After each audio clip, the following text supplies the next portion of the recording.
This is Women Road Warriors with Shelley Johnson and Kathy Tuccaro. If you drive long haul, short haul, or heavy haul, they're here to empower and inspire women in the trades on tncradio.live. So gear down, sit back, and enjoy. Welcome to Women Road Warriors with Shelley Johnson and Kathy Tuccaro.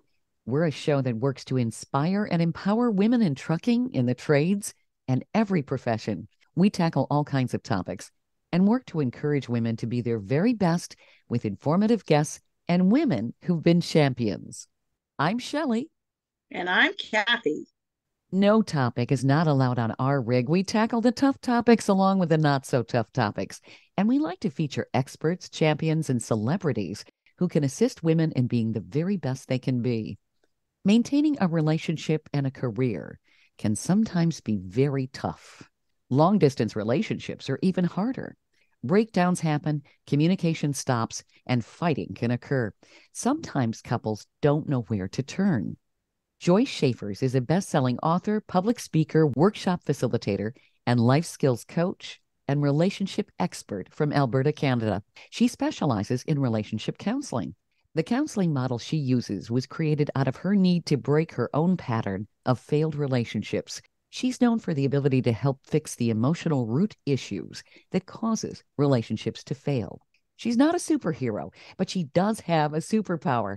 It's her ability to expose and help fix the emotional root issues that cause the relationships to fail. She has a self-study course called End the Arguing. We have Joyce with us today to offer her insight to listeners who may be struggling with relationship issues. Welcome, Joyce. Thank you for being on the show with us. Oh, thanks for having me, Shelley. I appreciate it. For our listeners who are not familiar with you, I was wondering if you could tell us a little bit about your background. Yeah, certainly. So a lot of times these days we hear about life coaches, and life coaches are great for helping people work through some barriers that prevent them from achieving goals and so on. But my training was quite a bit different than that. I was trained, I've been a life skills coach for about 26 years, and I was trained to work in the prison setting. So we were trained to deliver 10-week programs to people who were incarcerated. And the idea is that a lot of times people incarcerated experience some pretty significant childhood trauma. And because trauma is very intense, oftentimes it causes a lot of emotional pain, and typically children have no help in processing that childhood trauma. So what happens is when we experience trauma and don't deal with it, it will continue to wreak havoc in our lives. And so my training was heavily focused on helping people really become more emotionally aware, help them identify emotions, process them, connect to them, feel them, right? And then help support them in communicating their thoughts and feelings in a more effective way. Mm-hmm. But because of my sister's murder, my sister was murdered in 1986, I found it would have been too difficult for me to work in the prison settings, but I really valued the training. And so what I did is I decided to kind of forge my own path. I directed everything I learned toward what I call mainstream society. And I very quickly saw that actually the majority of people, even very high functioning people in mainstream society, also experience childhood trauma, and similar to people who were incarcerated, say, really didn't give a lot of effort or attention on dealing with the emotional issues caused by the trauma. And so I started to see it really wreaking havoc in people's lives in various ways. And relationships, of course, is one of the significant ways that childhood trauma can rear its ugly head, if you will. So through the course of a couple decades, I transitioned from working in the corporate area, doing PD days, that transitioned into doing workshops, then one-on-one work with people. And now I specialize in marriage counseling. So it's been a bit of a journey, but really with the focus always being on really trying to understand the impact trauma has on us as individuals and how it can really cause us problems, and, deal with those issues at the root level, because you can't fix a problem unless you know what's causing it. And I would say that the majority of people's significant challenges, if you will, very often have a link, or the dots often connect to that unresolved childhood trauma.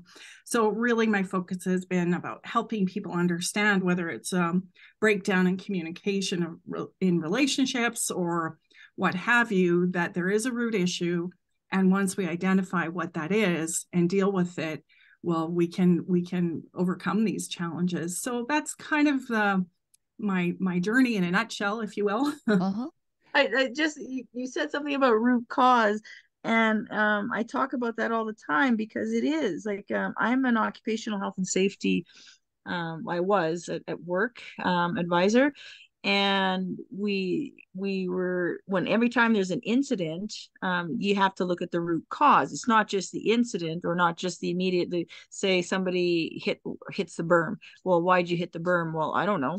Well, no. So there's a thing called 5 why to determine the 5 whys to bring you down to the actual root cause of the incident. And once you break it down, people, instead of answering, well, I don't know, they actually figure out, well, oh no, this is the real reason, right? Because I didn't sleep last night, or whatever it is.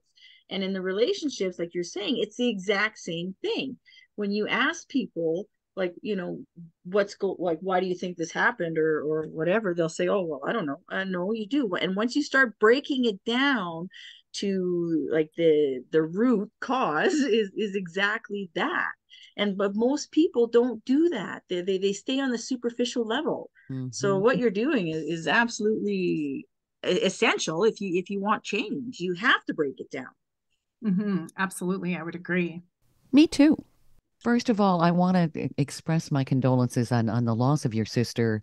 I also want to say bravo for you to be able to channel that and help other people and recognize how people can get over their trauma. I think that, unfortunately, society so many times wants to bury stuff. It's like, just get over it. It's in the past, keep it in the past. And they don't even realize, the average person doesn't even realize there have been traumas. Yeah, and I would agree. Oftentimes I do work with people who experience some pretty significant childhood trauma. And in their case, they do have more of an awareness in terms of, they suspect that, say being abandoned as a child, pretty severe trauma, they can more often connect the dots to why they might be continuing to be abandoned in adulthood, right? But but what I've noticed is that people who have more mild trauma, which is more like my personal scenario, often it goes undetected, right? We think, oh, well, there are so many more people worse off than me. And we become dismissive of it. So we're really not aware of the impact, or not aware what the traumas are and the impact it has on us emotionally. And then further, how it can continue to wreak havoc in adulthood. So for me, that the cycle of emotional pain, that's the name of the counseling model I actually developed and created, to identify the root issues and identify exactly how that emotional pain is still wreaking havoc. So we want to get to that root issue, identify what we're dealing with, and then of course apply the strategies to and as it pertains to relationships, when there are hot topics, when couples have hot topics, which are, might be arguing about sex and intimacy, or finances, or helping around the house, or parenting, the idea is that these hot topics are often rooted in unresolved childhood trauma. So the behaviors of one person are activating the trauma of the other.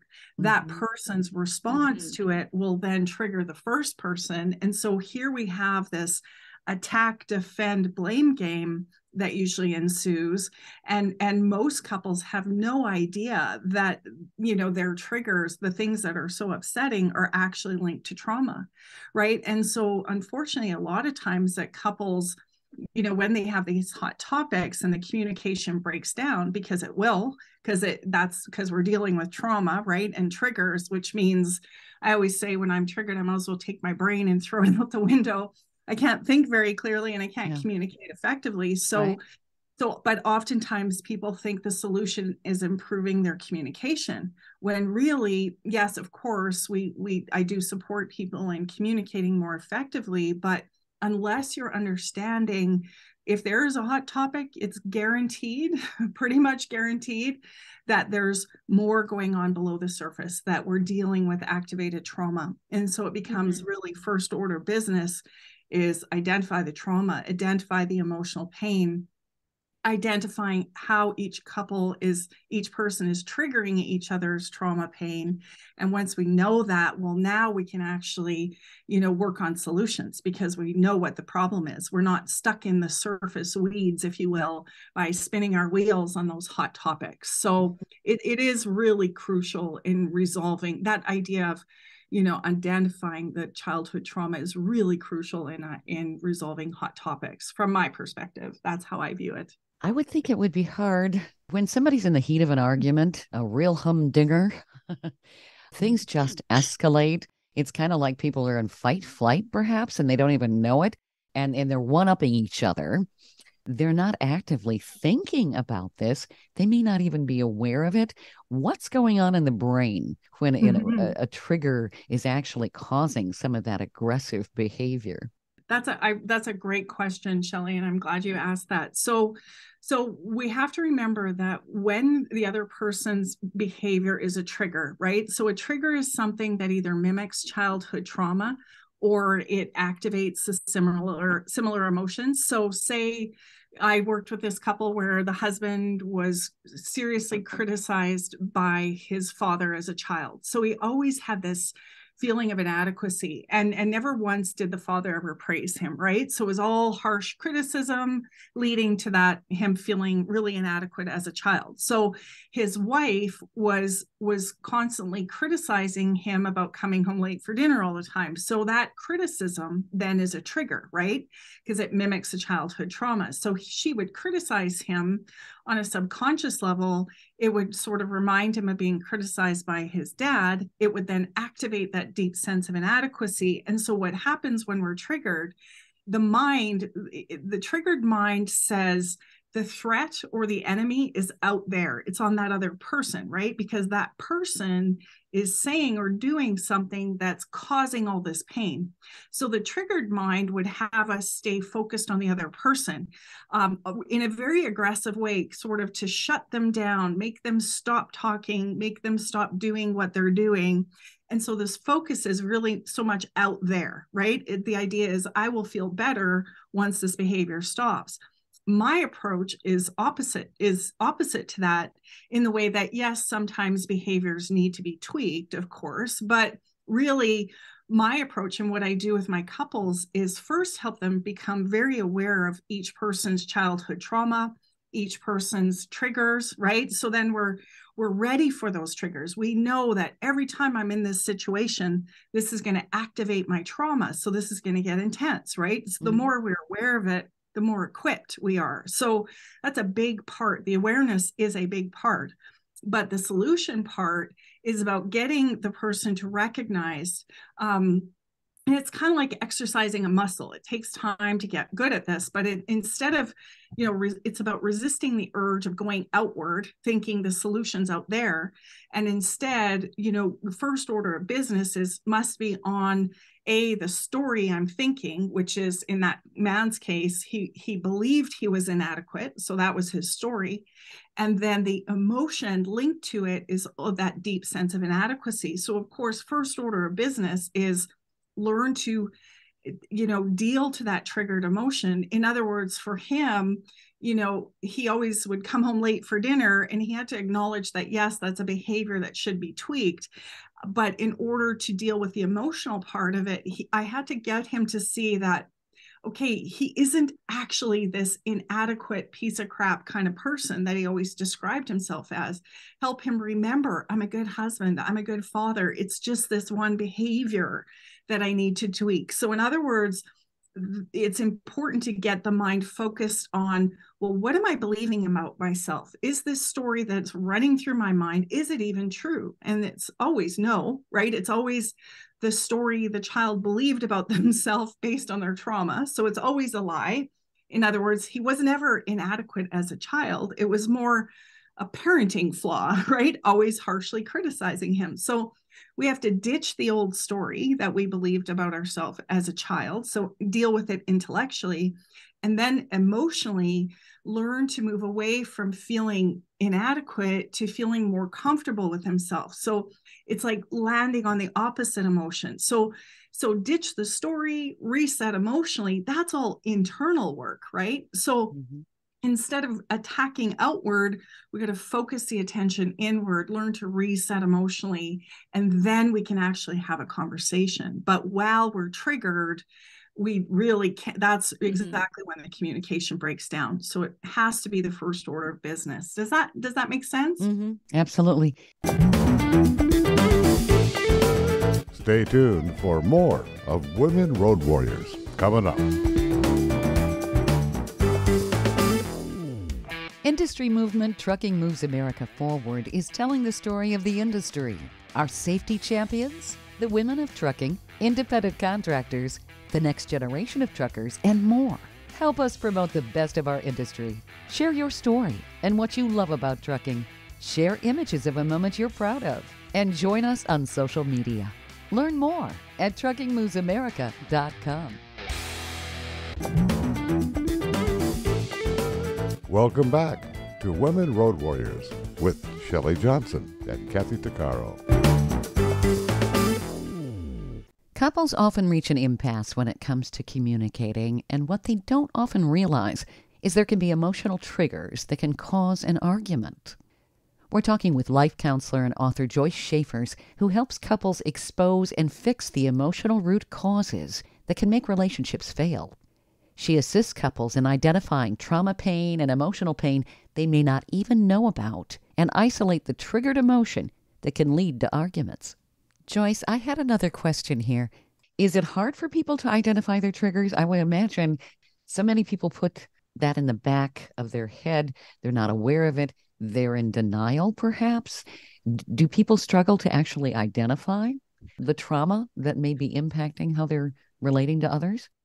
Well, I would say that a lot of people, like I said earlier, when it's mild trauma, yeah, they really are quite dismissive of their trauma, not really able to make the connections to the past and today.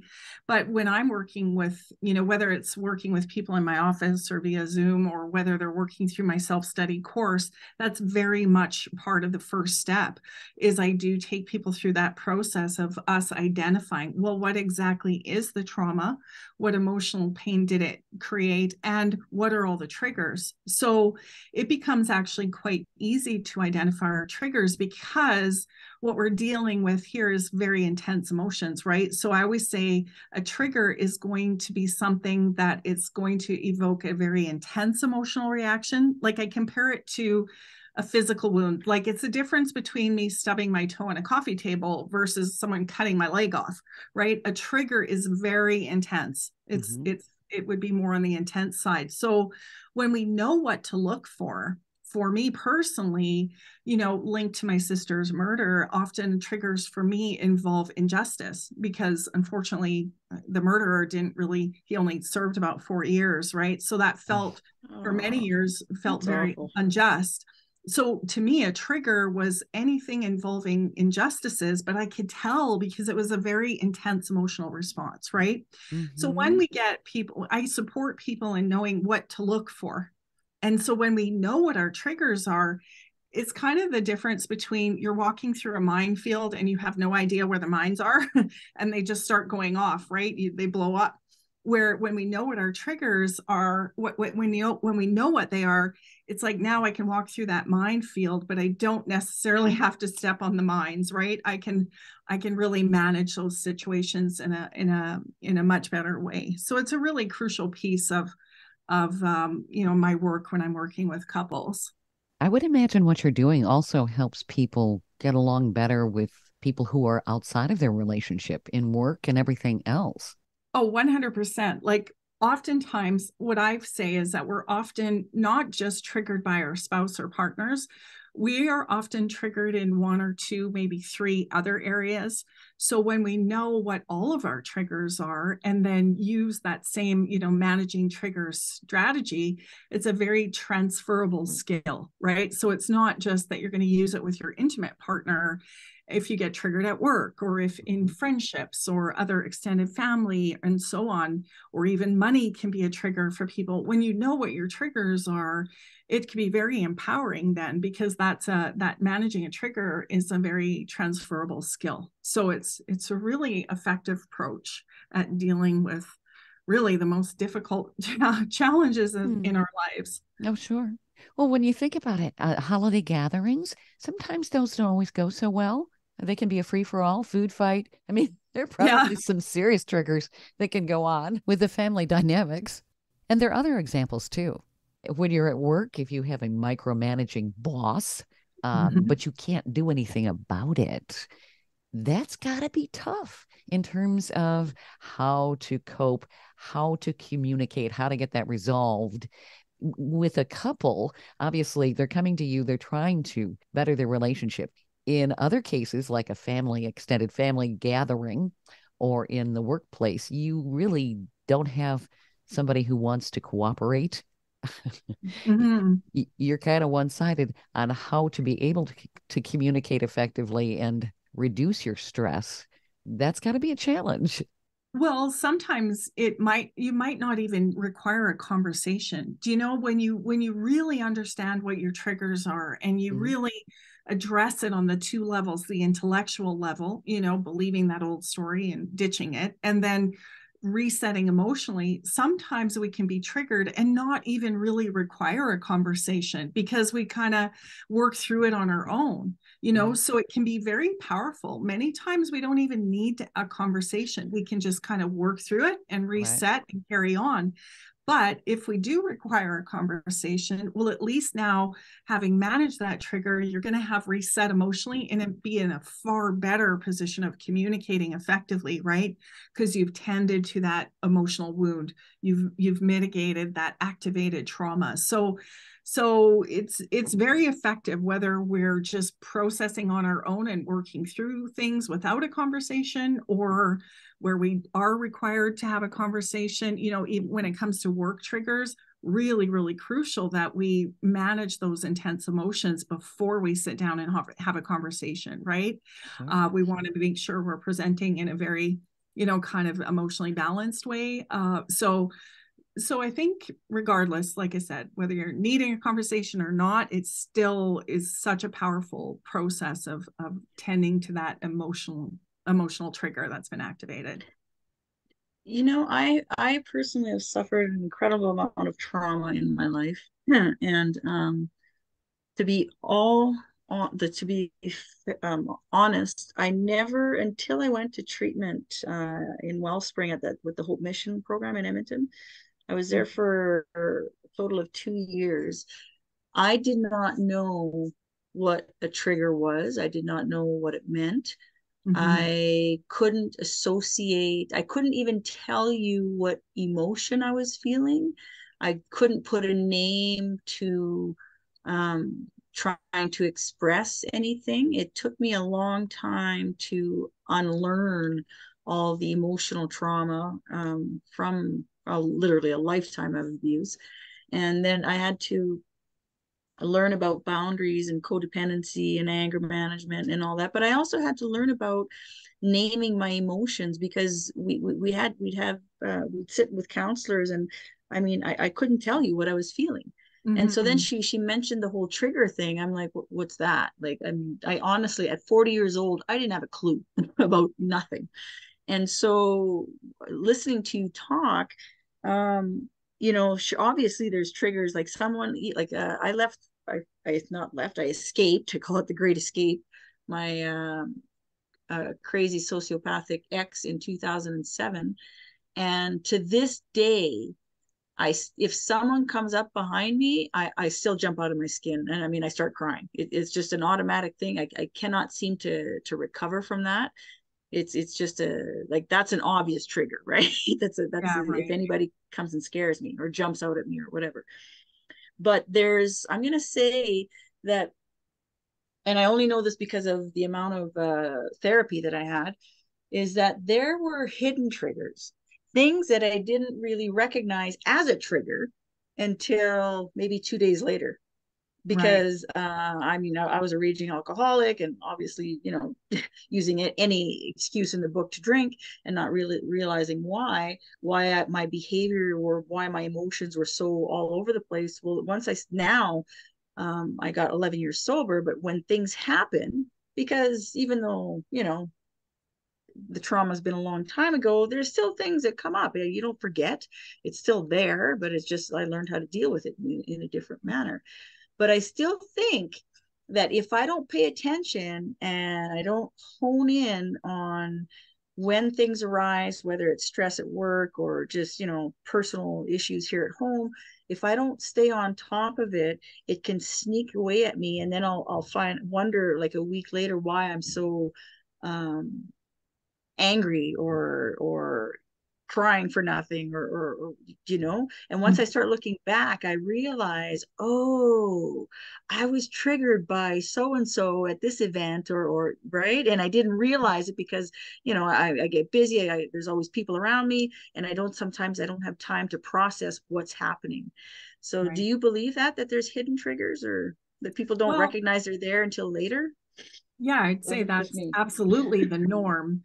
But again, if we use that if we, this whole process that I take people through is really about getting to know themselves. When you understand, really at a great degree what your trauma is and how it impacts you emotionally, then you're much more equipped to identify triggers, right? Because because then that rule of thumb is a trigger is something that either mimics a childhood trauma. So if a child was abandoned, then someone, not replying to a text could activate those feelings of abandonment or feeling unimportant or unloved, right? So when you know yourself, know the trauma to a great degree, and then you use that measure of, well, did this create an intense emotional response in me? And is it something that mimics, my trauma? Well, that's very empowering. It makes it so that is very few surprises in terms of triggers, because I really encourage my clients to actively identify them. So pay attention to your life and going out into your life. And I find that it is very common, like it's once we identify the triggers, it's very consistent usually, but it can take a bit for a person to identify their traumas if they don't know themselves to a great degree Yeah. and don't know what to look for in terms of that intense emotional response,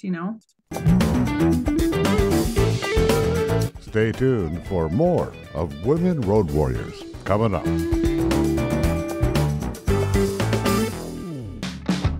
Trucking Moves America Forward, or TMAF, is building a positive image of trucking by telling the story of the hardworking drivers and industry professionals who support the industry. And you can be a part of it.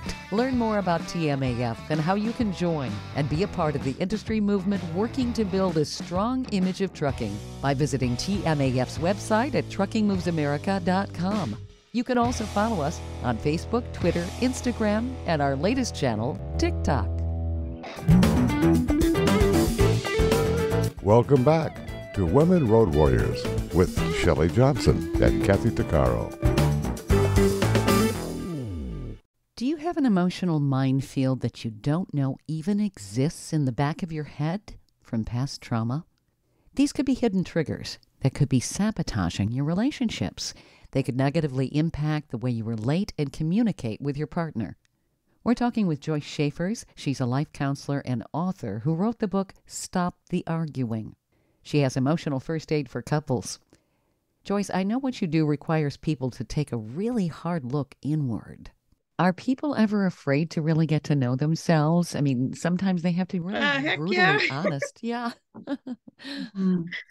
It ain't Yeah. pretty sometimes, and we don't like looking at our bad things, you know. We like to think everything happened to us, but I mean, come on, we all do some things that are not nice. Sure. Right? Yeah. Yeah.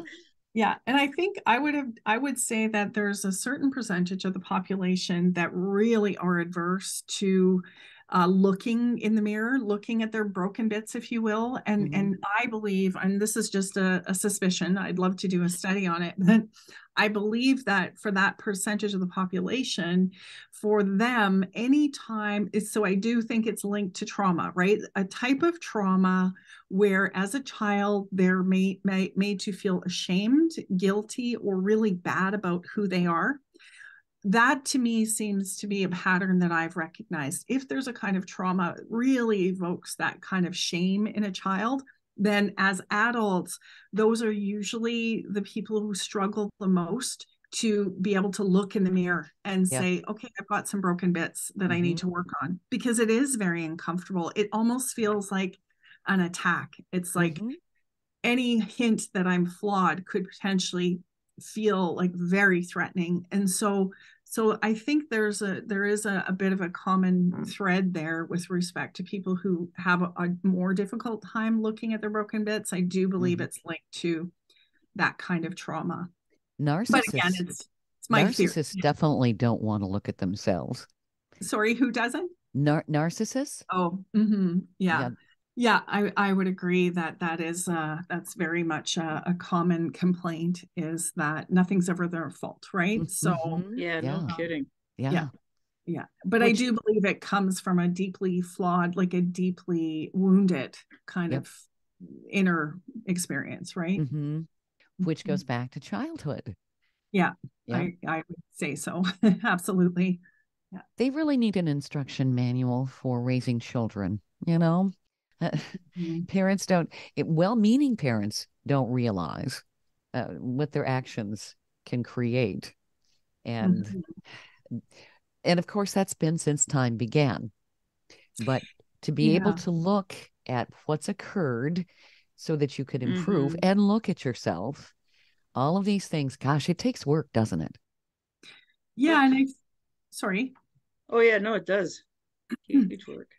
And I think what parents can do to help their child is really be aware of, you know, the things that the kids are going through and how the child is feeling emotionally, and really support them in becoming emotionally aware.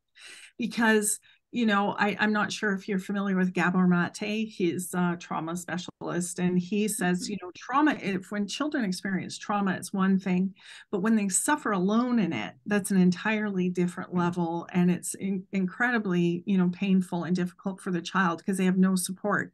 Where if you're a parent who's really actively teaching your child about emotions, helping them name emotions, identify them, and process them, well, that is, I think, one of the best tools you can give a child to help them, you know, grow up with knowing it's so important to process their emotions, right? Because Right. that's the key, is recognizing we feel a certain way and knowing how to deal with it. And that's a big, huge gift that a parent can give their child. Of course, the other thing is, don't traumatize them, right? Which is Right. unfortunately the majority of childhood trauma is, you know, occurs at the hands of their caregivers. So so that's a difficult, very difficult, of course, but helping children become emotionally aware is one of the best things you can do for your child. It really equips them with the skills of knowing how to deal with the most difficult things in life. So don't use messages like "stop being a crybaby." Oh my goodness. Yeah, absolutely. Really important. And one little trick that I always used with my kids, it's kind of in life skills, we say you kind of hop on their rock. So in other words, if you see your kids having a down day, or if they're, you know, melting down in the grocery store, we'll just understand, like in 12-step program, they use this acronym HALT: hungry, angry, lonely, tired. And for 12-step people, it's really it's good for them to be aware, like if I need to, you know, I need to eat if I'm hungry. It puts them in a good position, right, of maintaining their well-being. Where for children, what I've used it for kids is recognizing if a child, they have either physical needs and emotional needs. So they either need food or sleep, or there's something going on for them emotionally. Kids don't act out for no reason, right? They're little volcanoes that will erupt, but the eruptions are caused from them having a need. So if a child is having a meltdown and you tell them to shut up or stop, basically you're saying you're not allowed to have a need. Instead, you get curious. In life skills, we say, don't get mad, get curious. So what's causing the eruption? What's causing the behavior? Do they need food? Do they need sleep? Or is there something going on for them emotionally? And you can kind of name it for them, right? A lot of parents say, well, like, how are you feeling? Or what's going on? Kids don't know. They have to be taught the feelings. So you can say something like, hey, maybe you're sad because your buddy couldn't come over. In that way, you're helping the child. You're guessing, certainly, but often the guess is pretty accurate, right? And you're helping them identify, oh, this is what sadness is. And you're helping them connect the dots like, well, I'm sad because my buddy couldn't come over, right? So it's the best gift we can give our kids, is that ability to become emotionally aware and know how to process their emotions. Truly, I think it's crucial.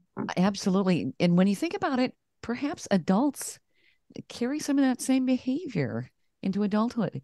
If they had temper tantrums as children, they weren't able to identify their emotion. They're going to have temper tantrums in a different way as an adult. That's certainly not productive.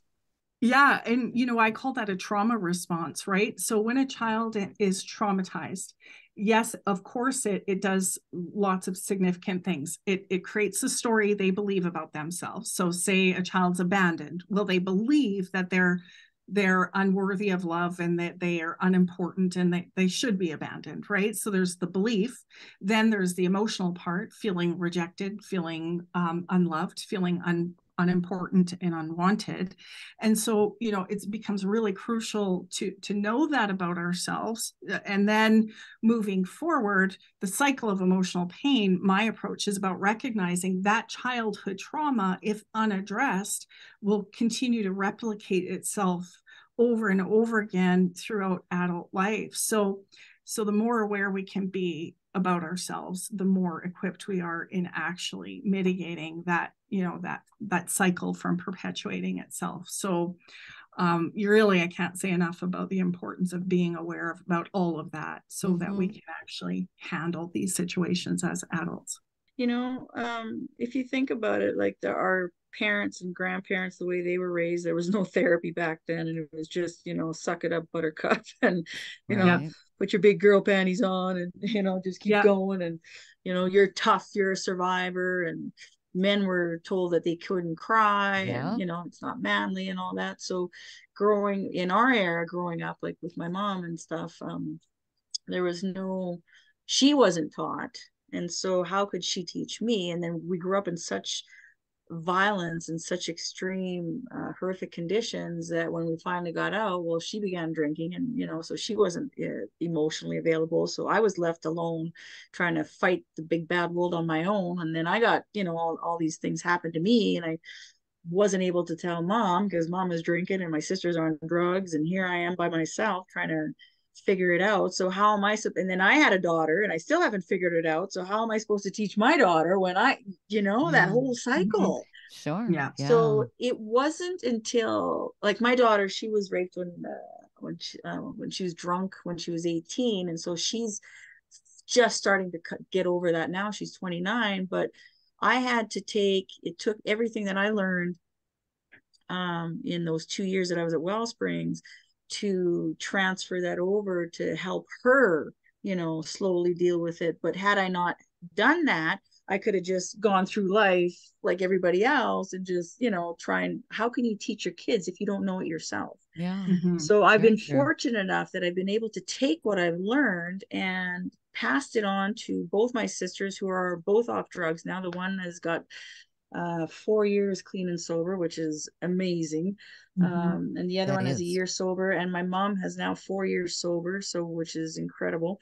And my daughter, she's well on her way to recovery because I've been able to transfer all that information that I had. I mean, albeit they could have just not paid attention or not applied it to their own life, but they did. And so I really believe that I've helped raise a community and that's just my immediate family, not to mention all my speaking engagements and everything that I do with what was given to me, right? Because it's so changed my life. It's so enabled me to move forward. And when I see people that are kind of stuck in a rut, I try and do my best to pass along what I have. And if it's not just me, well, like on my website, I have a page, a list of resources, free resources for people, because right, everybody has different needs at different levels at different times, right? So, you know, that's definitely pattern breaking. Your own personal evolution has put you in a position of, breaking the pattern for your daughter. And that's so empowering and so admirable. And not everyone can do that. So it's very significant.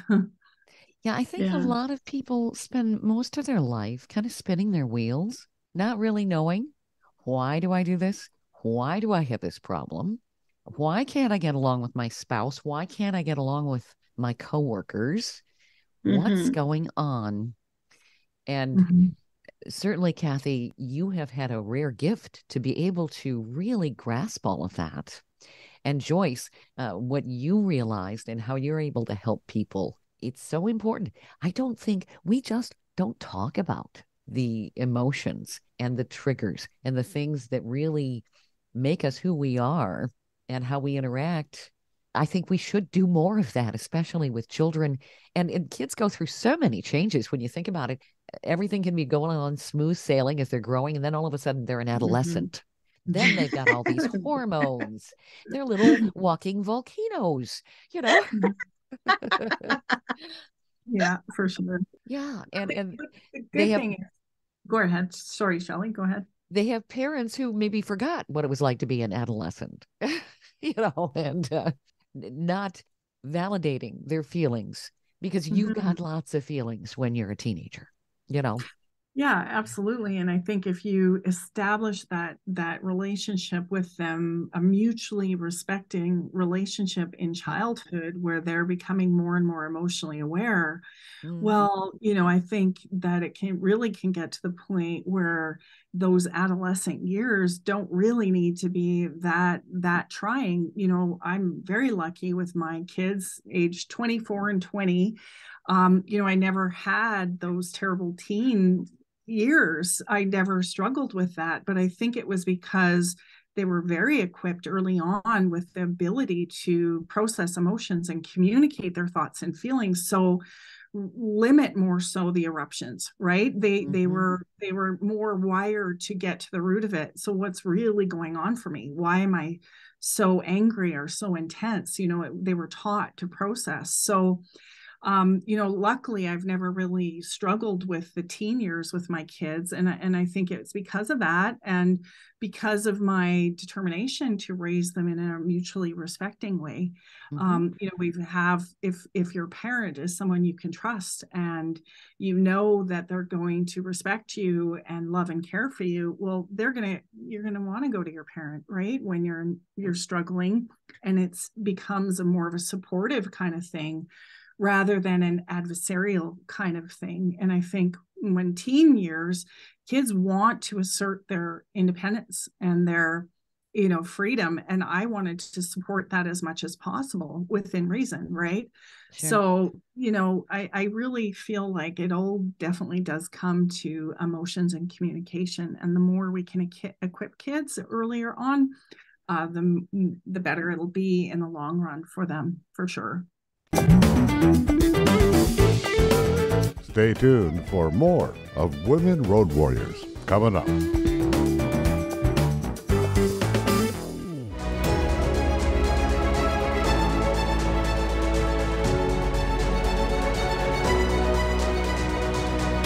Kathy DeCaro is nothing short of amazing. She not only drives the world's biggest truck as a heavy equipment operator in northern Alberta, Canada. She's an international motivational speaker and the author of Dream Big, an autobiography about overcoming a lifetime of trauma and abuse that led to dreams of success. Kathy inspires people the world over to change their lives and improve their self-worth. Her book will change your life. She's passionate about personal growth and believes anyone can change their circumstances and overcome their obstacles if they believe in themselves. Her life will amaze you and seriously inspire you. Be sure to order a copy of her book, Dream Big, on Amazon.com.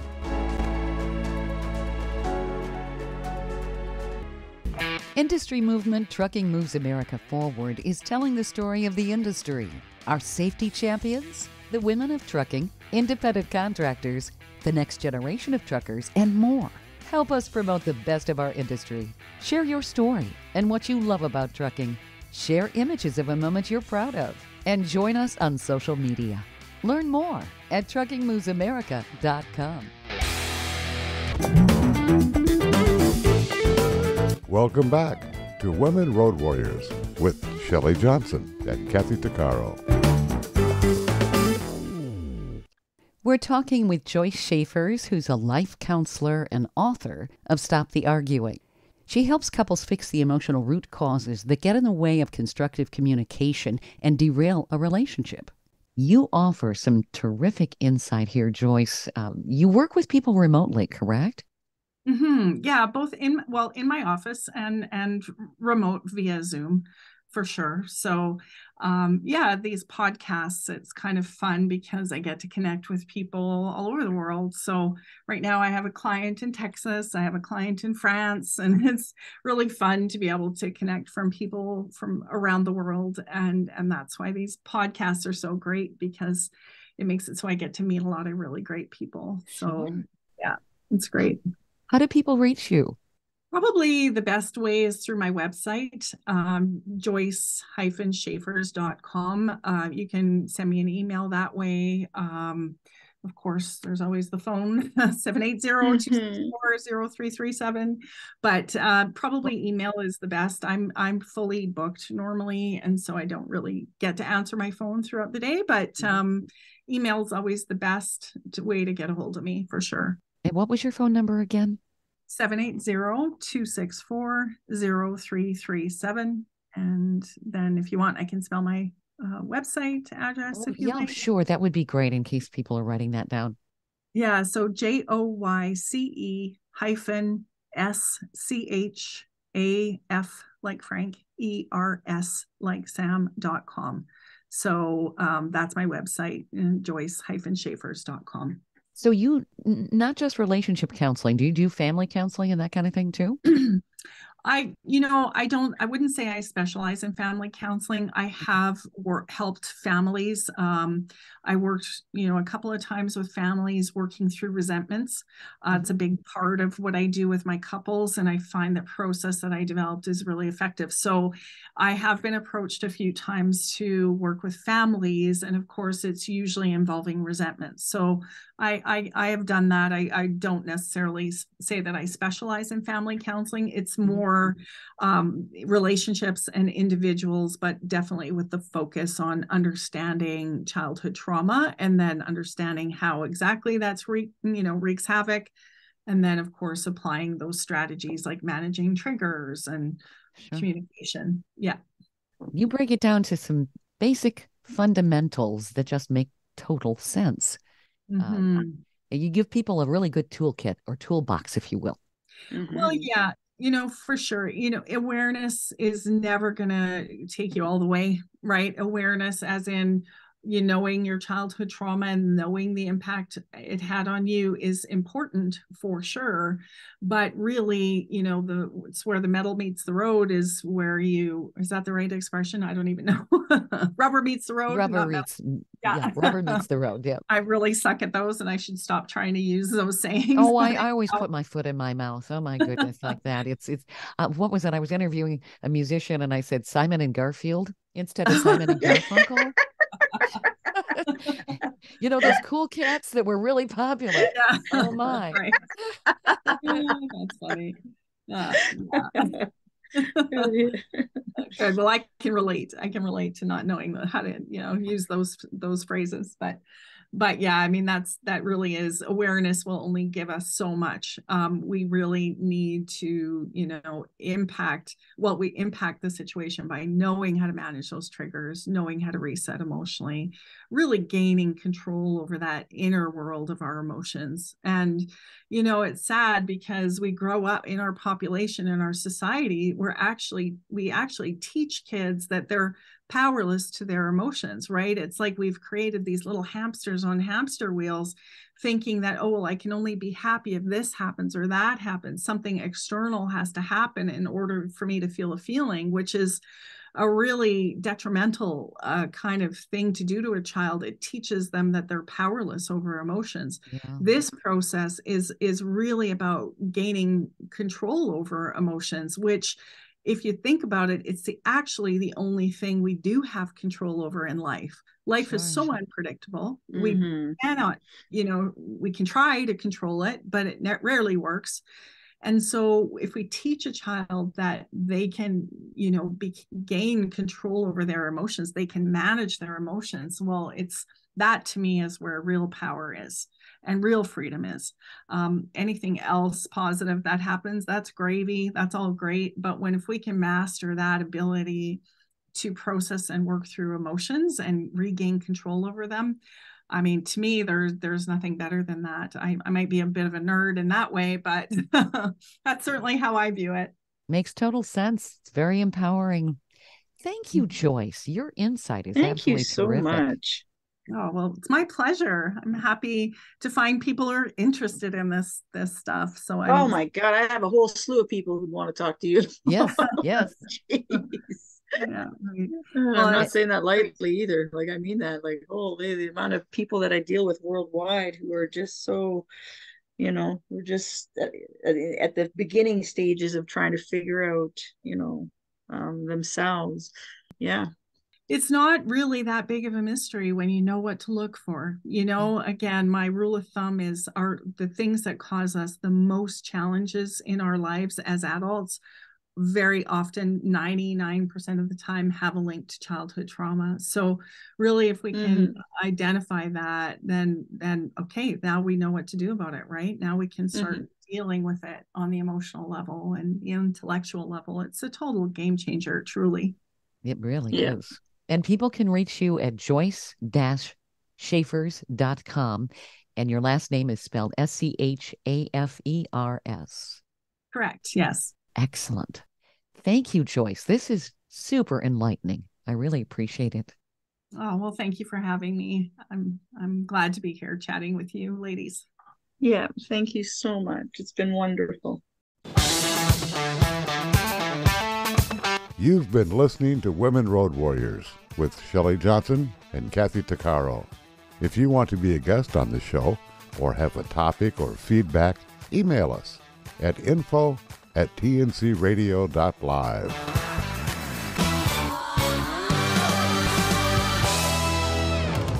Thank you for listening to another great interview on tncradio.live. And don't forget, be sure to subscribe to our podcast of Women Road Warriors. It's free. All of the material you hear on tncradio.live, on our website, our broadcasts, or our podcasts are copyrighted. There can be no distribution without the express consent of tncradio.live and its partners.